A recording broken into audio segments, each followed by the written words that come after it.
Jeg vil gerne lave en anmeldelse på Playing Cards Riderback. Og det er så professionelt. Og det her kort, det er nogle, jeg fik for et lille stykke tid siden. Og de er så brugt. Og så har jeg sådan nogle nye, som jeg vil prøve at pakke op for jer. Og det kan jeg lige gøre nu. Først tager jeg bare og piller det der plastik af.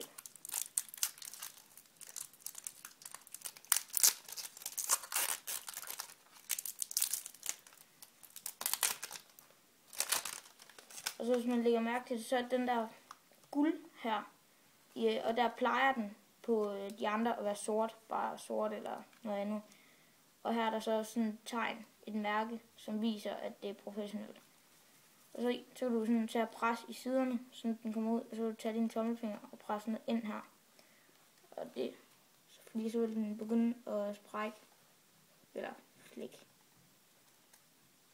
Og så bare ned, der hvor den buer. Og der gør jeg det så fra 2 forskellige sider, fordi så bliver det vist pænest, vil jeg sige. Så kan I se, at der er, at den, når jeg åbner, så er der et hul, så jeg kan få mine fingre dernede. Men der er det andet, når jeg lukker den igen. Så ser den lidt sej ud, stadigvæk. Så skal man sådan bøje dem lidt til. Men ellers, så kommer der så et mærkekort og alt muligt. Det er lidt lige meget.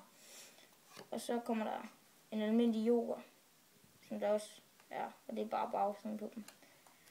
Og så er I med i sådan nogle professionelle her, der kommer der altid et blankt kort med.